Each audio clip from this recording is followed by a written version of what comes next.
This is why, when a narcissist shames others, they are, inadvertently, also shaming themselves. Narcissists are everywhere, and you've probably dealt with one at some point in your life, whether it was a jealous coworker, an angry boss, a mother bragging about her daughter's recent achievement, or an attractive online date who vanished without a word. Interacting with a narcissist might leave you feeling insecure, used, unworthy, rejected, foolish, or degraded. In order to mask their own insecurities, it is thought that weak narcissists would resort to grandiose behavior. They may have issues with self-confidence, be too sensitive to criticism and rejection, and stress out over their relationships and social standing. We're glad to have you here. Please let me welcome everyone here and offer my best wishes. What follows is an analysis of a flaw typical of narcissists and an explanation of why overcoming it is crucial. Additionally, this is the primary mechanism by which narcissists, and especially covert narcissists, bring about their own illness. So the more we excuse and rationalize their actions, the sicker they make us and the more their way of life harms them. Their ineptitude in the face of opposition and disagreement is their glaring shortcoming. This leads them to become adept in stifling a wide range of negative feelings. This is a typical result for kids raised by narcissists. In the event of a domestic dispute, whether or not the child is directly involved, narcissistic parents, on the other hand, would act as if nothing negative had ever happened.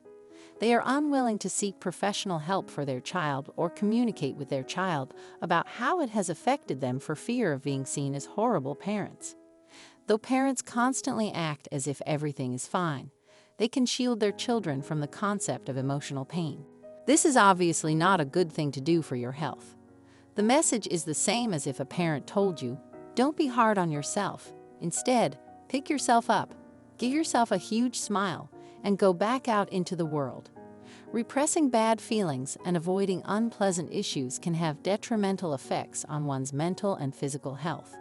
Since narcissists are the perpetrators of such behaviors, against themselves and others close to them or in their care, they are the source of the problem.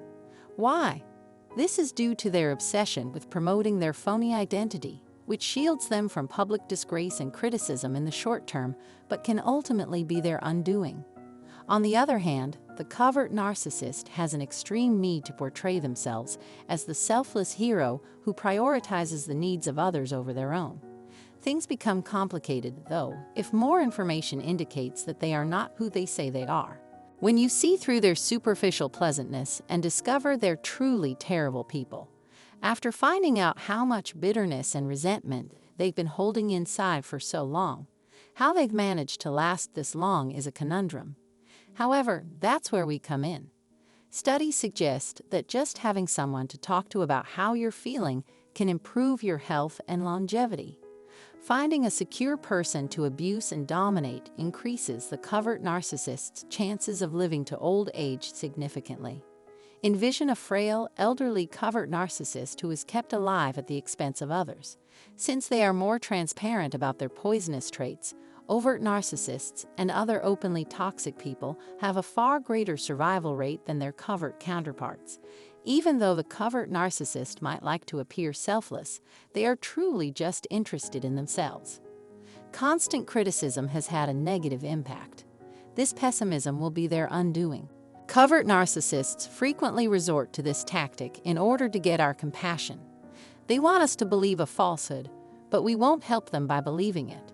If they aren't what they claim to be, why should we act like they are? Amazingly, they have been successful in keeping us in the dark about their genuine natures. We're in a cycle of being love-bombed and devalued, and we don't know what to do about it. In general, we don't like to share our negative feelings with others. Too much time has passed since we should have addressed the problems in our relationship. From the outside, it looks like everything is normal.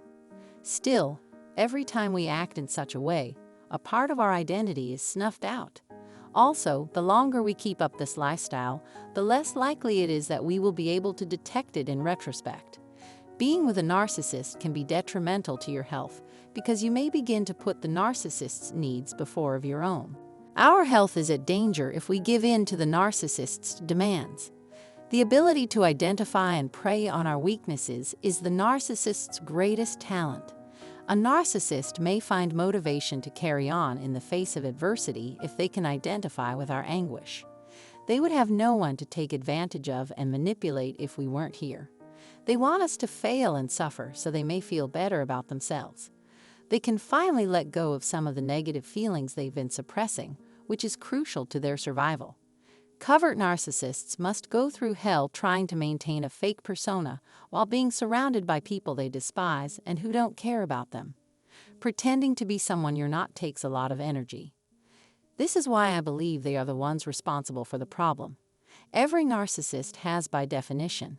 We also can't give in to our own resentment. Since bitterness can give rise to resentment, even if the victim has been removed from the narcissist for a long time, but still harbors vivid memories of the pain and betrayal perpetrated by the narcissist, this is an important point to remember. Our mutual animosity and bitterness demand it. If you want to heal and move on, you must let go. Even if we are broken beyond repair as a result of the narcissist's abuse, they will still love us. If we go about life harboring resentment and hostility, the world will treat us in kind.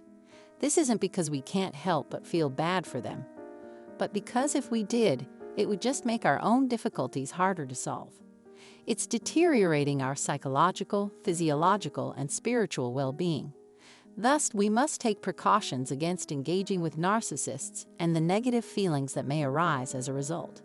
When we can once again have confidence in a prosperous future, we will know that we have exacted our just punishment. Don't wallow in despair, rather prove to the narcissist that the fire they extinguished will return, stronger than ever. You should not feel bad about showing your sadness. Don't fake happiness if you don't feel it.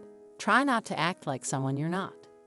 Recognize the pain you're in and do everything you can to alleviate it. Truth, no matter how much it hurts, must be faced head-on. Be true to who you are, and you'll begin to regain your self-confidence and affection. Learning to keep going in the face of adversity can serve you well in many contexts. Narcissists or otherwise, we shall not be deterred. Thanks a lot for bearing with us while we figure this out. To that end, please accept my heartfelt hopes that you have learned something new. Please use the space below to share your thoughts and ask questions. We can't wait to get our hands on these and have a look. Please subscribe to our channel and hit the bell button so you don't miss any of our future uploads. Thank you.